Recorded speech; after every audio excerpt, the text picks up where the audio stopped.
As a dentist, doctor, or small business owner, you're probably feeling the weight of balancing your demanding practice with your personal life, right? It's tough to find the time for family, to focus on your health, or even think about your financial future when you're always grinding away at work.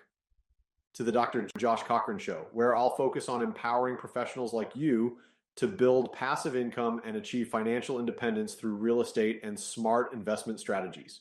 Each episode, you'll discover practical steps and real-world stories to help you create long-term wealth and gain more time to focus on what really matters: health, family, and freedom. You're ready to break the cycle and start living on your own terms. This show is for you. Good morning. Welcome to the Dr. Josh Cochran Show, the #1 show for dentists, doctors, and entrepreneurs that covers wealth, health, family, freedom in the world. We have a great show today. We have the Bishop of Balance, Dr. Reid Faldet. Today's topic is why we do what we do. Why does Josh run an investment fund? Why did I give up a large dental group to do real estate? We want to explain, go after the deep questions. So hopefully those deep questions will help you make good choices in your own lives. Okay. In the news this week, I think the biggest thing was the fight between Trump and Elon. Did you witness this at all, Reid? I just saw some of the tweets. Yeah, so I saw a little bit. A lot of So memes. fallout, right? This is Trump's biggest backer, right? One of his biggest like internal team members as well.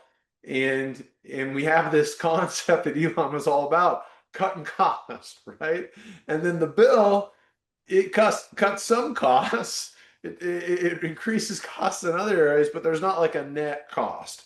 And so, Elon's very much like, do what I say I'm going to do, right? And Trump is very much not historically. And now you have this rift. Did you take home anything from this piece of news?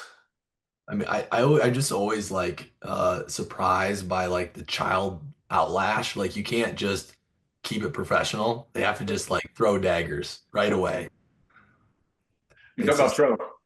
like they'll burn the bridge down. I don't understand that. Like why burn bridges when you don't have to? I guess you can be passionate, but like that's not effective in my mind. It doesn't matter who. But Right, right. This is our highest level, right? The wealthiest guy in the world and the top of the strongest government in the world, right? Mhm. And immediately it turns into like schoolyard, like Yes. jokes, right? Like just tearing each other down. It's very funny. Egos get in the way. Egos. I think what it does is it undermines stability, Yeah. right? We're look at the most stable country in the world.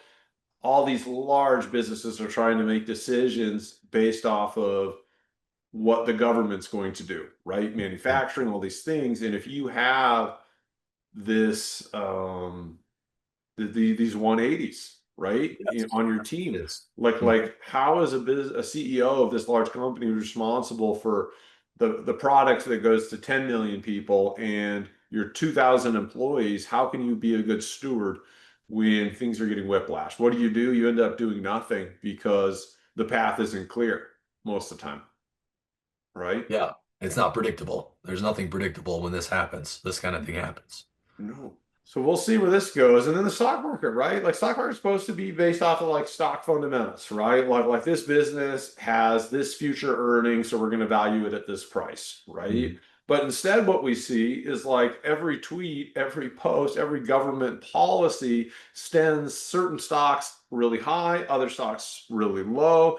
It's like instead of being a capitalistic society where profits, revenues are driving the decisions of investors, it's like almost purely government policy. In pop culture, almost. Yeah, That's what it it kind of feels like. yeah. It's not based off of fundamentals. It's based off of like perception. A tweet. A A tweet. tweet. It doesn't make me feel secure. It doesn't No. make me feel safe. It doesn't make me feel like my investments are safe. I mean, I'm thinking about even though I was a honors finance and undergrad, right? They just drilled concepts into us, right? You can't time the market, you can't beat the market, right? Those Mm. concepts were drilled into us through evidence.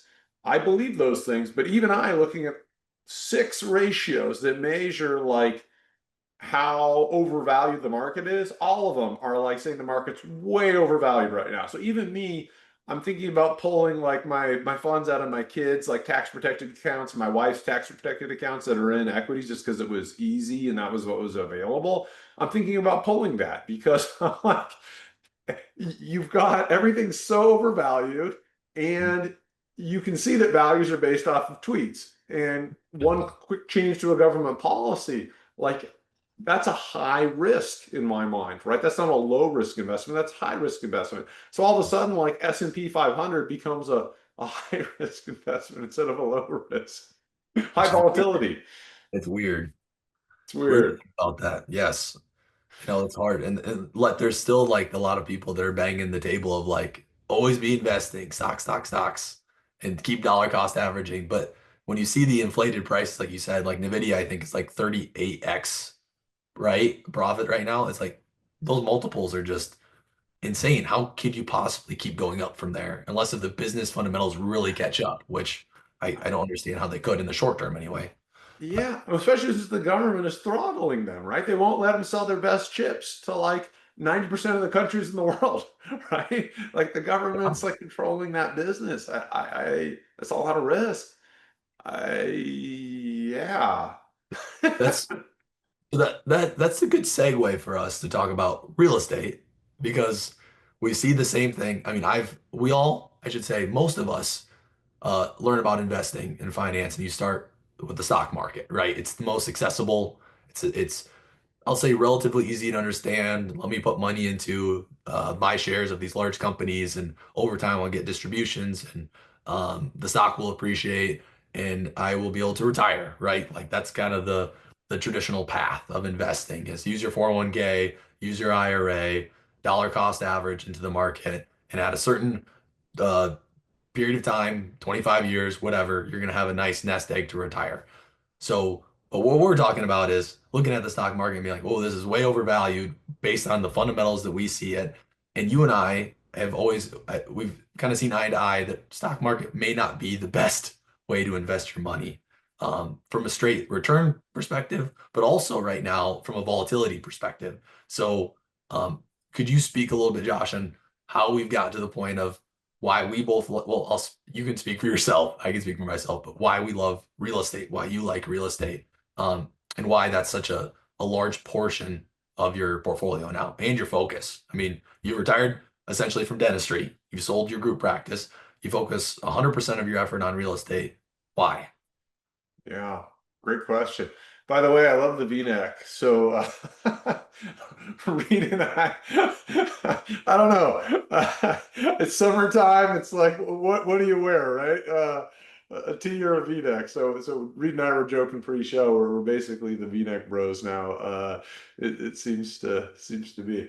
Yeah. So, let's start with why, right? Simon Sinek says start with why. So. From the outside, people are like, oh, wow, you built up a group, 160 team members, right? You probably have a good income. You're not practicing clinically anymore.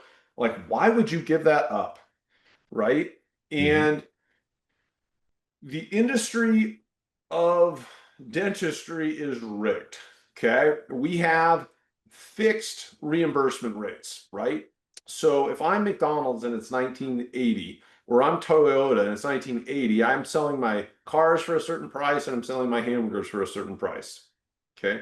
Relatively in dentistry, yeah, we've got little increases, but relatively, we don't get to increase the price of our product. Okay. We're still selling product for 1980 prices. Name one other industry that's selling things for 1980 prices and still in existence. Can't think of one right now. I Right? have to Google it. So We're maybe not. medicine, I don't know. But you're going to struggle, right? Yeah. If you can't increase price, you need to reduce cost. Well, it's hard to reduce costs when our largest cost by far is team members, right? Labor. And that just continues to increase. So you can't really increase cost. And the other one is increase volume, right? Well, as you know, if costs are the same and you're increasing volume, you have to either lower quality or lower time per procedure, right? And probably a little of both, no matter how much you care about your patients and how good of a quality you're trying to do. When you have to do 3 times as many procedures just to keep up the numbers, Oh, you're going to struggle, right? Not on purpose, but you're going to struggle. So the industry of dentistry, because we have relatively fixed reimbursements, and this is specifically for PPO, Medicaid, right, and HMO, right, which is most of the industry. Okay, there are out of network, there are fee for service, but that's like 5% of the industry. Okay, so 95% of the industry, we're in a rigged industry. Okay, my fellow brethren, most of our buddies are very successful, right? Top 3% folks, but most of dentistry is struggling, right? And they're not sure why. They're like, I'm working so hard, I'm trying my best, I'm taking CE, I'm doing all these things. Like, why am I struggling? It's because you can't increase your dollar per procedure, right? I've run the math before. I mean, Crown should be like $3,500 right now, oh, right? jeez. If you were charging $3,500 for crowns, right, and you were charging $900 for a 3-surface filling, like all your stress in your business would be gone, Would right? fade away. Yes, You don't need to absolutely. do so many procedures. You don't need to, you can just, there's much more profit margin. Profit margin is the lifeblood of a practice, the health of a practice, right? Like that's all gone. Okay. Yeah. So this is what I saw. What I saw was, I had this dental group, but we were struggling to find team members, right? We're, we're we're smarter and more efficient than we were 3 years ago, but our margins aren't increasing, right? Inflation, right? All the costs are going up and we don't have the power. So Okay. you're spotting the trend. The I trend. spotted the trend. I'm in the wrong game, Yeah. right? If we have a 160-person group, like I'm probably the largest group in the inland Northwest, right? So that's Eastern Washington, Eastern Montana, Northern Idaho, Western Montana. What is it? Western Montana, Northern Idaho, Eastern Oregon, Eastern Washington. Okay, that like half of those 4 states. We're probably the largest, okay? And I'm running this thing. I founded this thing, right? So arguably, maybe I'm the most successful. It depends how you define success as a business, okay? But arguably, right? At least I'm in the top tier, okay? I'm in the top tier. We have all these struggles, okay? There's so many other business industries, software, real estate, where if you're in the top 0.1%, you are wildly successful, right? Yes. I'm in the Yes. top 1.1%, and we're struggling, right? Every day is a grind. Okay, Hmm. maybe we're doing way better than the average dentist, but it's a battle every day. Team members, um, getting paid for on insurance claims, like Yep. um, patient lawsuits. Right? I bless my heart. I've never been sued, but gosh, I feel lucky that I've never been sued in all my clinical dentistry. Like that. Doctors, like good doctors of ours, were getting these lawsuits again for the weirdest, dorkiest stuff, right? Yep. HR claims. One of my buddies in Washington is getting pounded by HR claims by his worst team members. I mean, Uh, team members that are just terrible team members, right? And they bring up these HR claims. You're just like, this is a hard industry to be in, right? Your mhm. software never sues you if that's your product, right? But if your product is hygiene, you're going to get sued by hygienists, right? Okay, so all these things were in my brain, and I'm like, look, like this is not an industry right now that's set up for success. You can be the best you can be wildly successful. You're still going to struggle, right? You're not going to create freedom of time. The problems don't go away. You can't scale hands, okay, especially in this economy.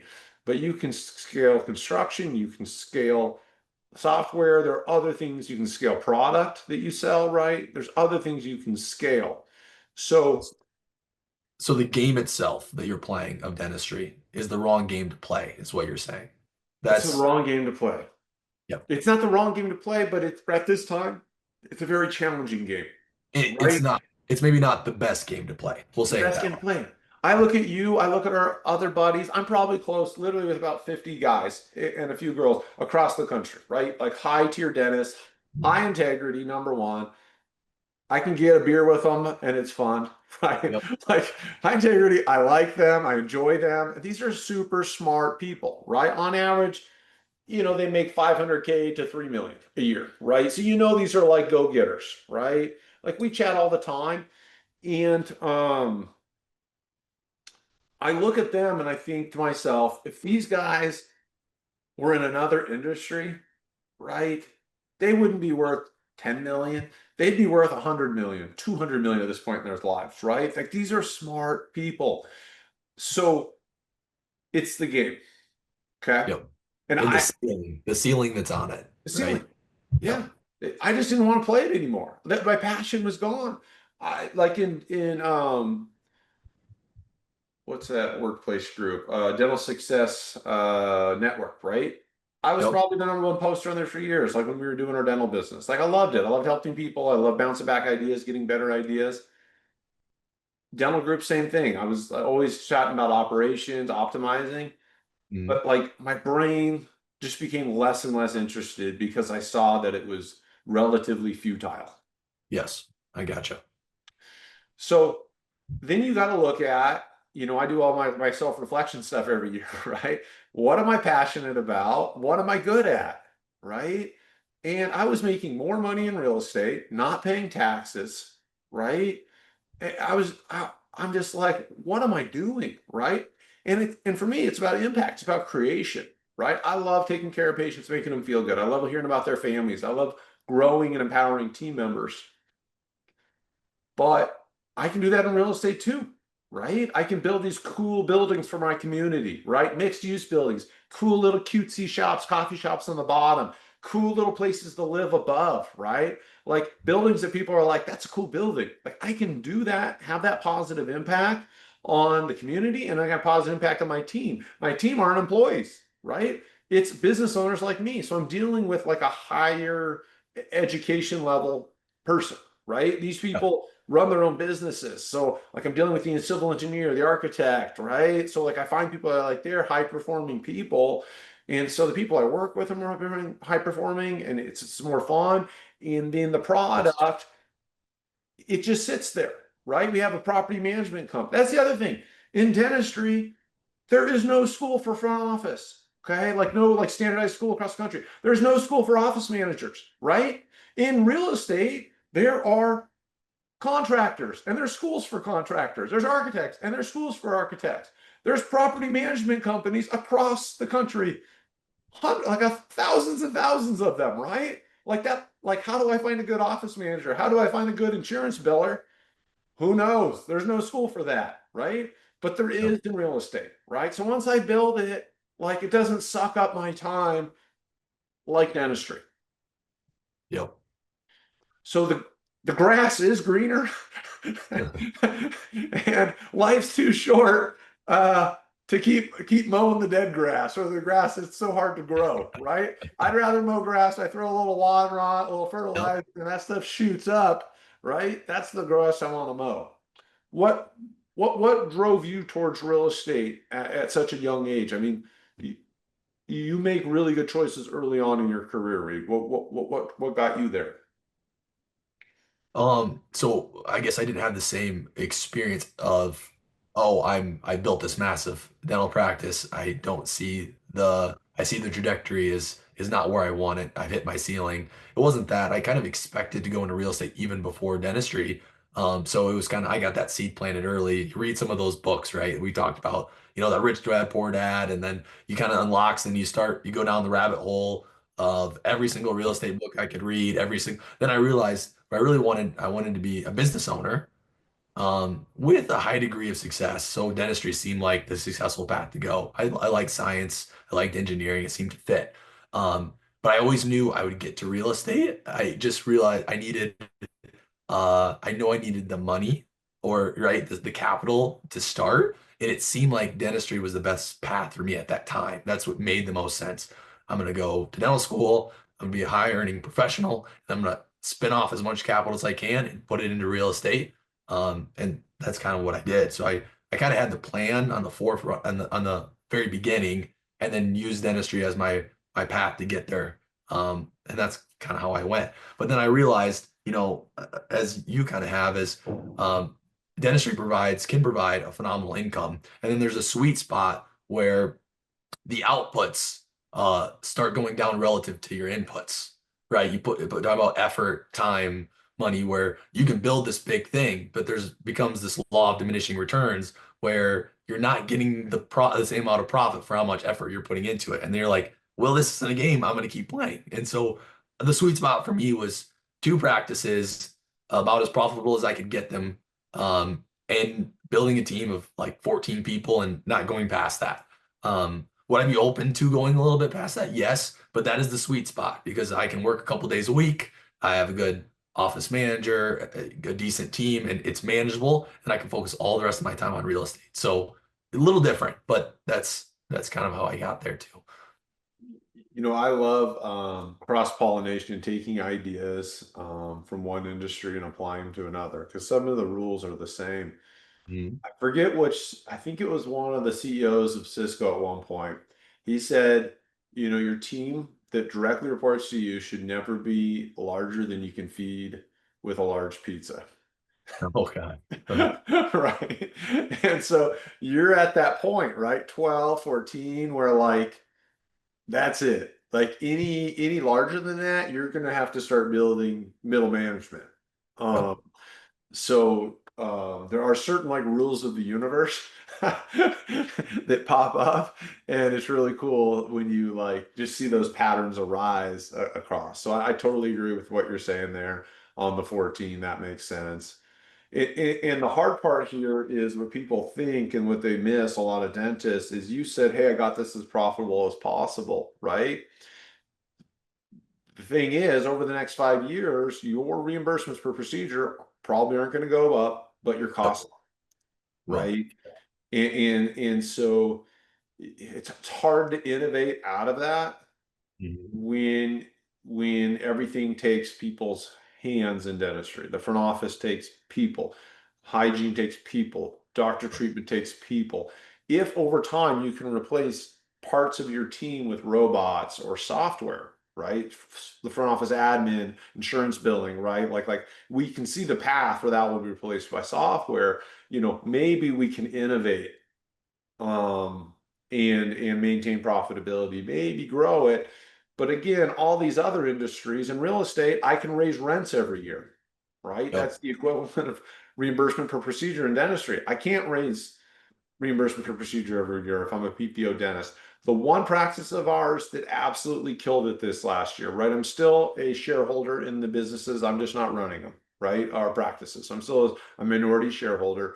The one practice that has absolutely been killing it is our apps out of network Yep. practice. It's got a unique model. Okay. It's unique to this area. The message is unique.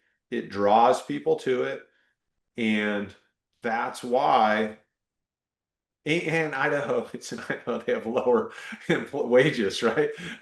Less rules. And so that one has actually been growing and been quite profitable. So you can do it in dentistry, right? But you got to be part of the 5%, It, which is hard. it, And and you mentioned it before, it comes to a volume-based model where one of my practices has 8 chairs in it. yep, I use 4 during the yeah. day because it's volume. You have to. Like I have to be prepping 2 crowns at the same time, extracting that tooth. Like so you have to have a motor if you want to crank, produce, and be profitable. And that's not fair. Like turns into straight manual labor.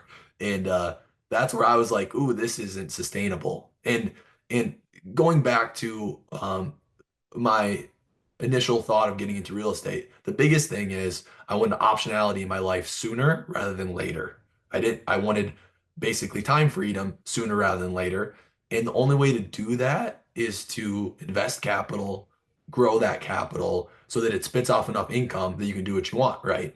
And looking at the stock market again, pulling that back in versus real estate, the stock market didn't seem to have the horsepower that real estate did for increasing returns and therefore condensing time so that I could reach that goal a little bit faster or quite a bit faster, especially if you implement the interim tax savings that come with real estate. So that just to kind of tie back to real estate and why? A lot of our decisions, George and I read, are because our brains are wired similar. So we make similar decisions throughout our life.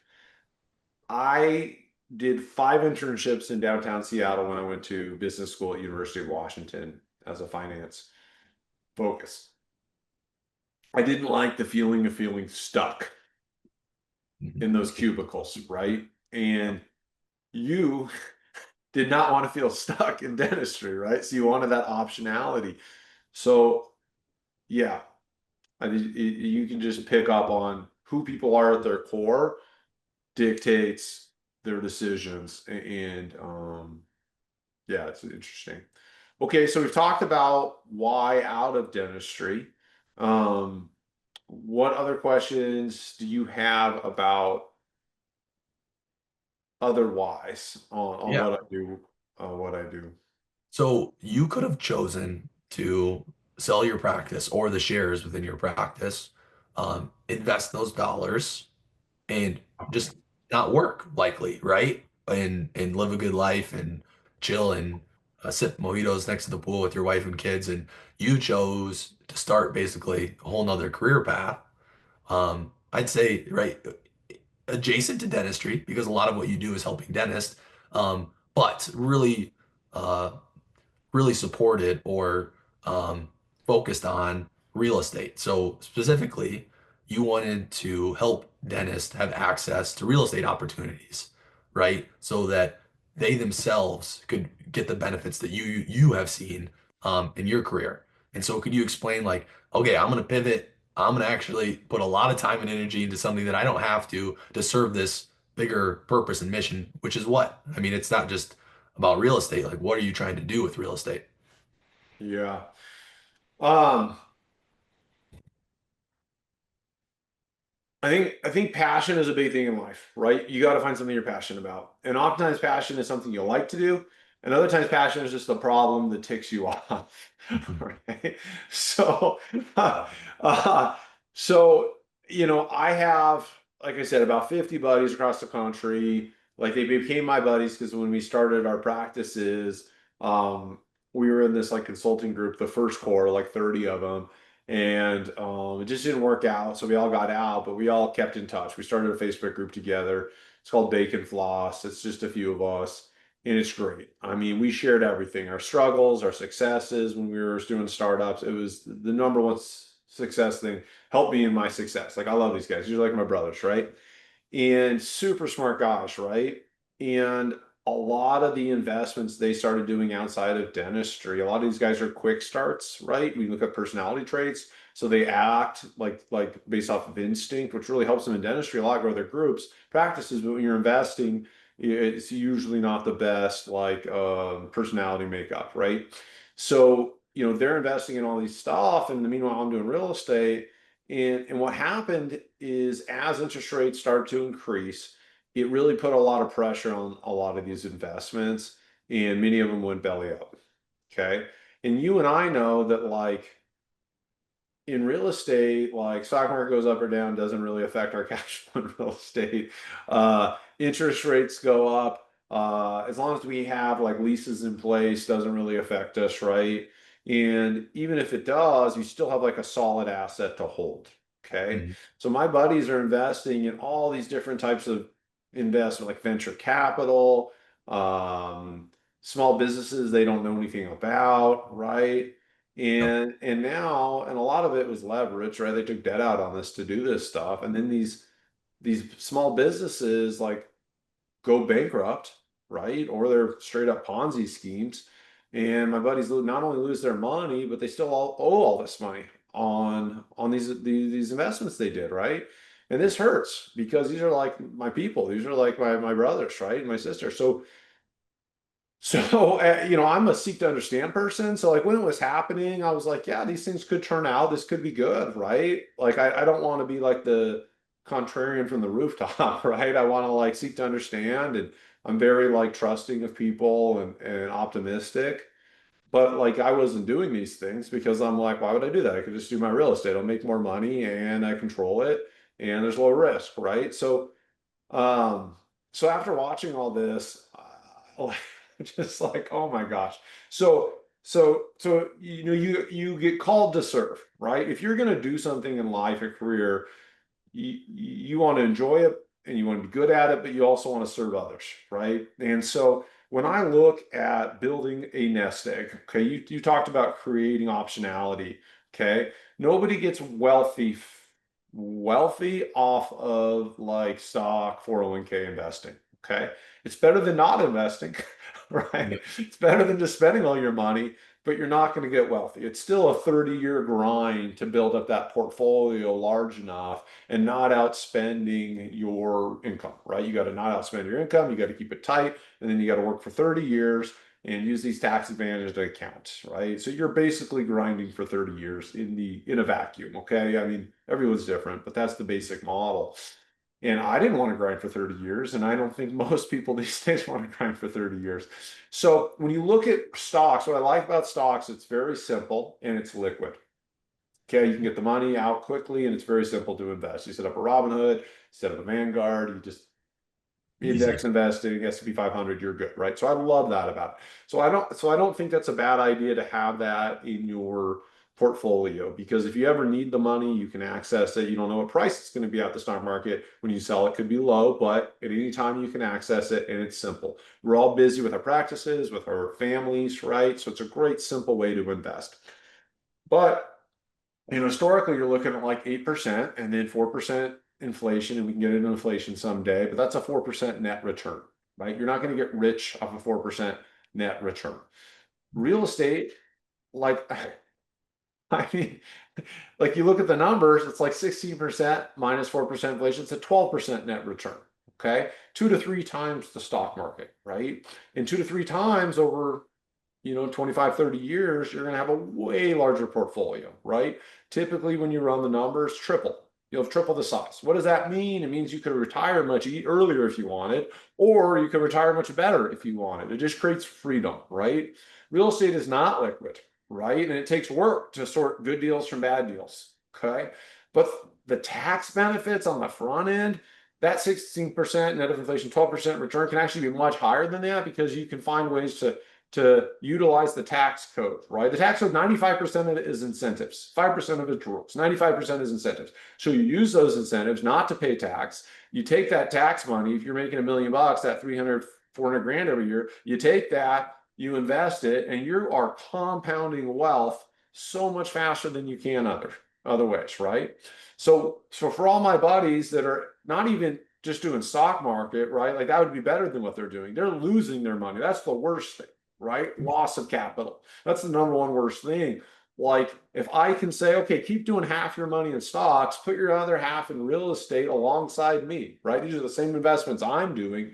Like you're going to build wealth much faster. You're going to preserve wealth and you're going to give yourself that optionality much easier in life, right? And I'm serving them because I see what they're doing. The smartest guys in dentistry, right? These aren't average. These are like your very top tier folks are still losing their money left and right. So like now I'm helping my buddies, right? And we're doing something I love, which is real estate. So that was my why to um, create Cochran Capital. investment tracks alongside myself, whether through a fund or an individual deals. It's just like I can help my buddies get that freedom much earlier and not preservation of capital, right? Not losing their capital. And it's just as long as population increases, okay, that is the key metric. As long as population increases, real estate values on average will historically outperform the stock market. Mhm. There's a million different things I could comment on that. There's just like my mind goes in a million directions with that. Like one, the 16% annualized return, 12% net after inflation or whatever. Okay, so that might be average, but I think you and I both probably had 40, 50% annualized returns on some of the deals we've done. I'm not Correct. saying anyone should anchor to that as like this is to be expected, but it is when you play the game and you do enough deals, those deals become very apparent to you as like, oh, we got to jump on this one. This is gangbusters right here. Like we got to do this deal. And then you do it and then you're like, okay, 100% return on my money, right? Like let's do that again. Let's recycle. And you will have some that maybe net you 6 and then some that net you 8, but like you're going to be 16 plus annualized returns. And that's going to get you, like you said, to where you want to go a lot faster. Or if your timeline isn't needing to be condensed, you're going to have a big, big nest egg at the end of that.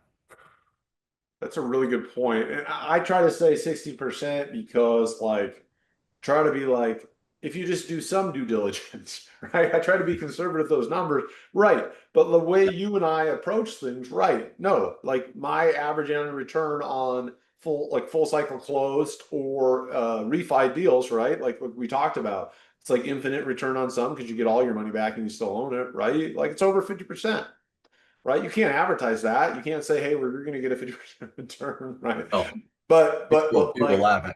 anecdotally, right? Like that's that's very common for us, right? When you find those good ones and things just kind of work out, that's what happens.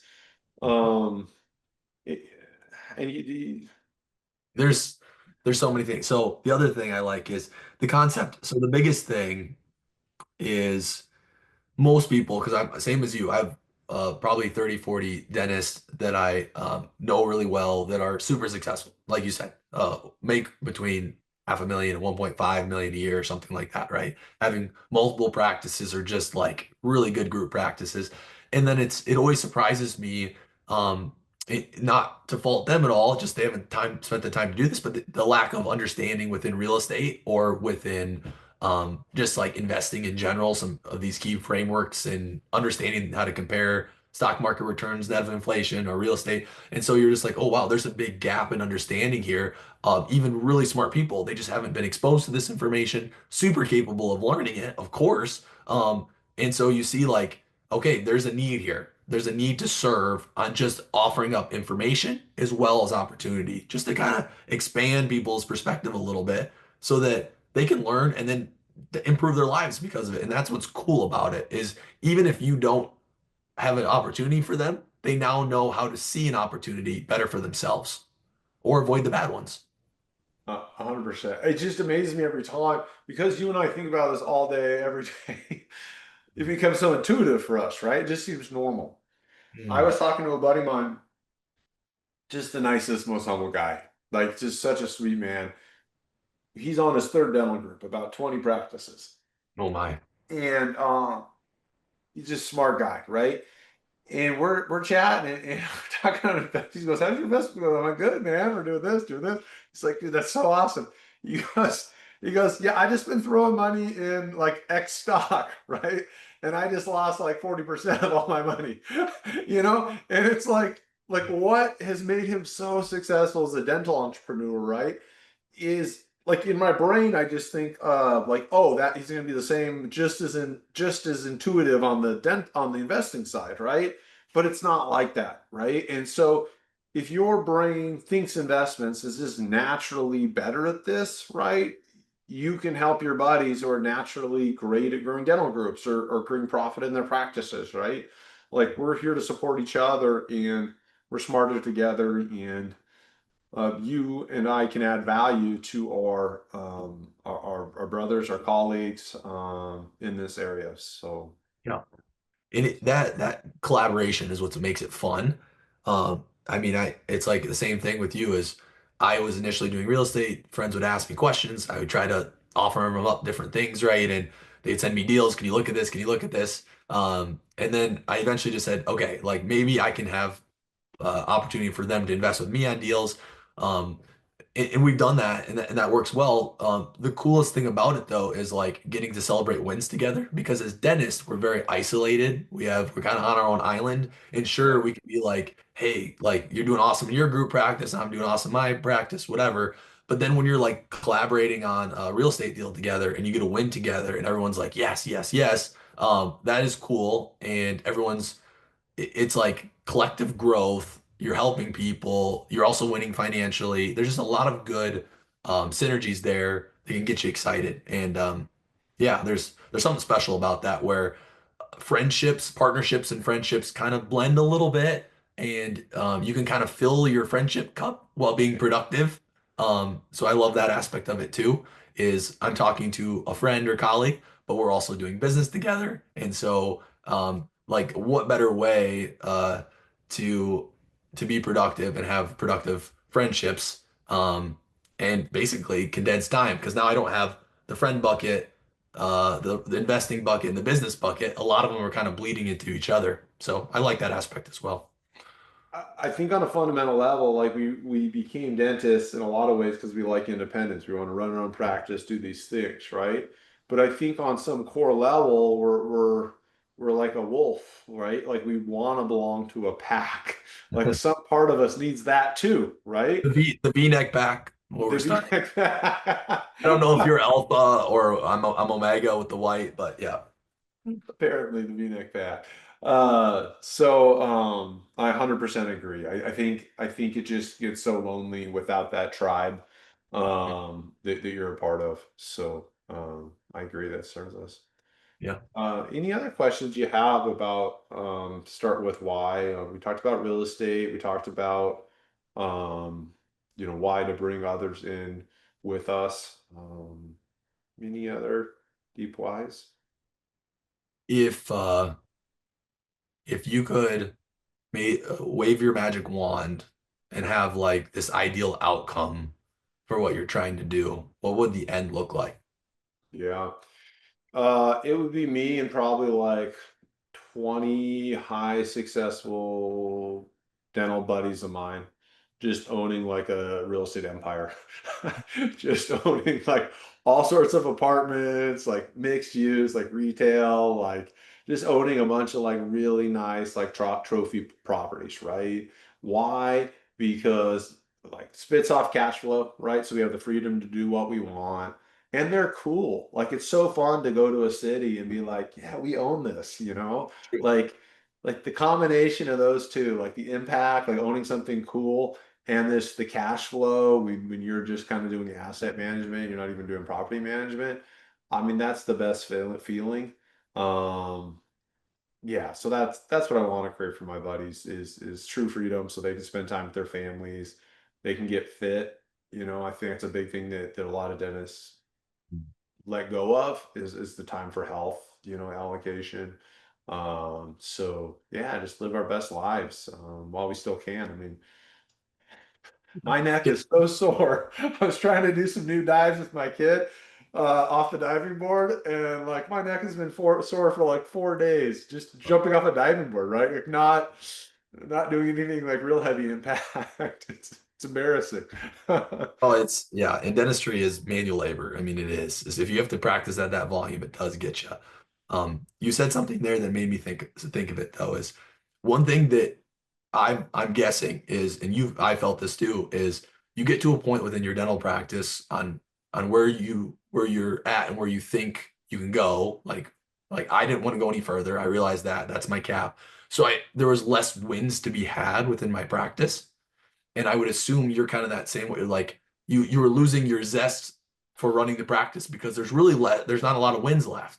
And so one beautiful thing about real estate is every deal within deals there's wins. Every deal could be a win. And so you get to celebrate more things. And that's what kind of lights people up too. So I think there's that aspect that kind of fuels that passion a little bit. Would you agree? I agree. And I always go back to like the biologic, like what's guiding this response, right? So we talked about the wolf pack mentality, wanting that tribe. The other piece is the dopamine, right? Every time you get a win and you get a dopamine hit, right? We're addicted to dopamine. Like, why do we go on Facebook scrolling, right? Or Instagram? We're addicted to dopamine. It's the same thing in your business. When you have win after win after new win, it's addictive and it feels good, right? And it's the journey, not the destination, right? And so when you and I feel like, wow, okay, I have 160 team members, right? Wow, we've built this like innovative modern group in the Inland Northwest. I finally did it, right? And it's not the feeling of, yeah, the top of Everest, right? It's the feeling of like, I still got employees who don't show up to work, right? I still deal with these insurance companies. Like, like, like, what the heck, And going from where we've got to the next level, right? 50 practices, whatever. I'm like, I don't even have passion around it, right? Because the problems aren't going to go away, right? It's just new problems, and they're not problems I'm passionate about. My problems on real estate, like the journey, like you said, the wins, like I like it. When someone comes to me and says, like, this is going on with this, I'm like, great, let's redesign it. That sounds like fun, right? I don't go like, oh crap, I got to talk to Susie about being late a half an hour to work every time when she got a patient in the chair as a hygienist, right? Like, You want to solve big problems, not little ones. That's it, right? Like that's like the bigger the challenge, the bigger the dopamine hit when you overcome it. And yeah, otherwise, when you start to just manage what you've built, it doesn't feel like that. It doesn't feel you're just putting out little fires constantly. It doesn't feel like you're growing and taking a new challenge on and figuring out how to problem solve. It just seems like little fires. when you solve a problem in real estate, you could almost put a pin in it. It's done. Hmm. When you solve a problem like Susie's going to show up late again in a month. The problem never fully goes away, right? Or you have to hire a new Susie, right? With real estate, you can kind of put a pin in it, be successful, lock it in, and move on. But with Hmm. dentistry being so labor intensive, you can't optimize so much of your business. It's when it's people intensive like that. Yeah. Um, it's It's just not ongoing. Just ongoing. Yeah. it's not going. So, Yeah. all right, we calling this one? I think so. V-neck bros are out. Praise her out. This was brought to you by Cochran Capital, thoughtfully designed investment portfolios for accelerated wealth building for our colleagues, our brothers and sisters. Sophisticated strategies to defer or eliminate capital gains tax, depreciation recapture, and ordinary income tax. And we explain why today. Build the future you deserve. Thanks for tuning in to Dr. Josh Cochran Show, Wealth, Health, Family Freedom. This year, commit to building the future you deserve. Just a heads up, everything Reid and I talked about on this podcast is just our personal opinions and experiences. We're not giving legal, financial, tax, or accounting advice, so don't take it that way. Be sure to talk Don't to sue Paul. us. What? Don't sue us. Don't sue us. We're just here to share ideas, have real conversations, and hopefully help you think a little differently. If you're Thanks gonna for sue hanging out. somebody, do Josh. He's got more money than I do. So No, it's all a shell. It's not my money anymore, right? You create a shell. Uh, thanks, Reid. thanks.